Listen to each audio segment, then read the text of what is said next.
Assalamualaikum warahmatullahi wabarakatuh. Balik lagi di Prowigo TV, konten kegabutan.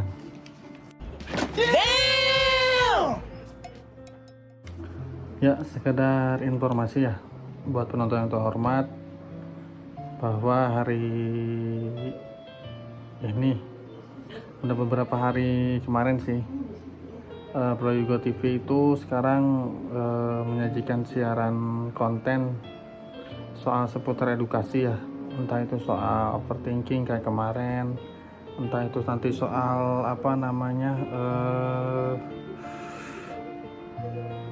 rasa rasa mati terhadap psikologi gitu. Jadi ya intinya Prowigo TV selain konten jalan-jalan, terus konten jajanan, plus tambahan sekarang ada konten edukasi. Ya, di hari ini saya mau bahas tentang apa itu mati rasa secara psikologi. Buat teman-teman penonton yang terhormat, mungkin ada yang tahu apa itu mati rasa secara psikologi, bisa komen di kolom komentar saya sebagai bahan pembelajaran saya juga, karena saya masih belajar. Oke, di sini kita akan membahas mati rasa secara psikologi, lalu tanda-tanda kamu mati rasa secara psikologi. Wah, bahaya nih mati rasa secara psikologi. Oke, penonton tamat, berikut pembahasannya. Secara garis besar kita bahas garis besarnya dulu ya. Mati rasa secara psikologi itu secara emosional adalah kondisi ketika seseorang tidak lagi bisa merasakan, mengekspresikan, atau mengenali perasaannya sendiri. Jadi mati rasa secara psikologi itu bahaya juga ya. Dia sampai nggak bisa mengenali perasaannya dia sendiri, apalagi sampai tidak bisa mengekspresikannya, entah dia lagi senang atau dia lagi gembira dan lain sebagainya. Mati rasa ini sering dialami oleh orang yang putus asa. Nah, ini sering dialami nih. Orang yang putus asa mungkin bisa sering mengalami hal ini, dan ujung-ujungnya apa? Bisa melakukan hal yang tidak diinginkan ya. Banyak banget berita-berita di luar sana gitu. Dan merasa hampa dalam emosi. Waduh, hampa banget ya dalam emosi itu. Jadi mungkin saya juga nggak ngerti apa itu hampa dalam emosi. Mungkin penonton yang terhormat bisa bantu ditulis di komentar ya. Lalu kita masuk ke tanda-tanda kamu mati rasa secara psikologi.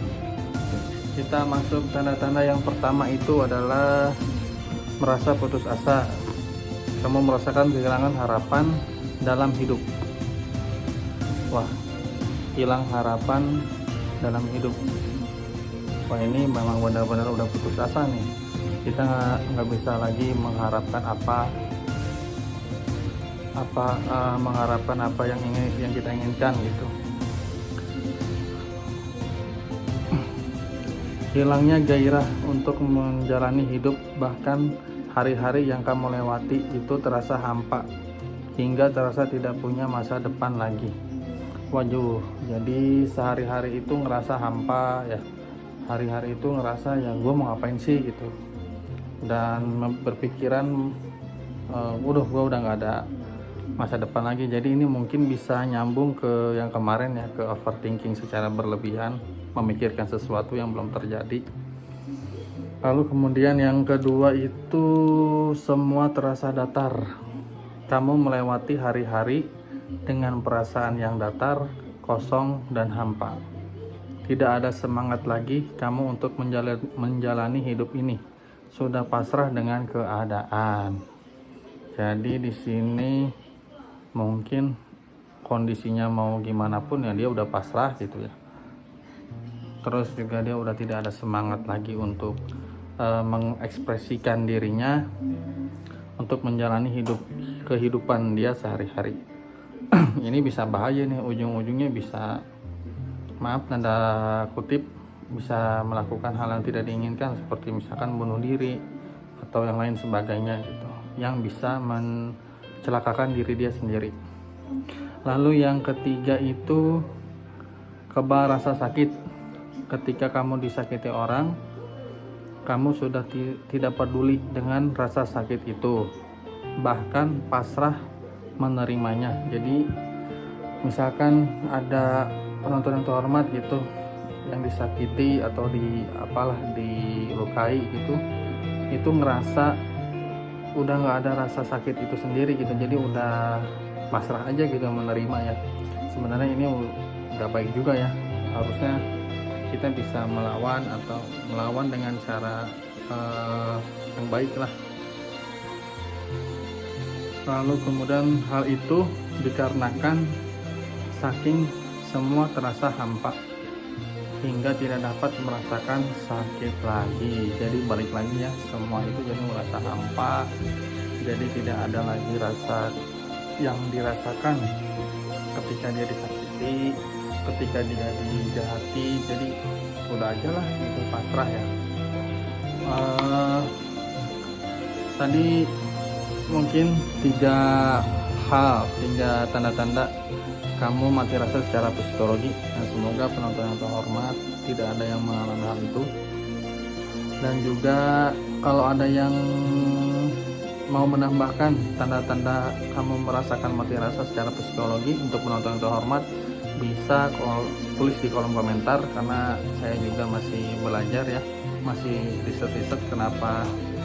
Terus terang saya lagi suka hal-hal seperti ini gitu, hal-hal yang berbau tentang mental kita, karena kan banyak sekali ya tentang soal mental health lah, terus mau apalagi ya kesehatan mental atau yang lain sebagainya. Makanya saya di sini lagi belajar apa sih kesehatan mental, apa sih overthinking dan lain sebagainya ya. Mungkin penonton yang terhormat bisa menambahi tanda-tanda kamu mati rasa secara psikologi, dan juga bisa menambahi mungkin garis besarnya mati rasa secara psikologi atau definisi mati rasa secara psikologi, bisa tulis di kolom komentar. Oke, penonton terhormat, cukup sekian dulu dari Proyego TV konten kegabutan. Mohon maaf apabila ada kekurangan dalam penyampaian, dalam memberikan edukasi kepada penonton yang terhormat. Mohon maaf sekali lagi. Oke, jangan lupa dukung terus Proyego TV agar berkembang ke depannya lebih baik dengan cara like, share, komen, dan subscribe. Terima kasih banyak. Assalamualaikum warahmatullahi wabarakatuh.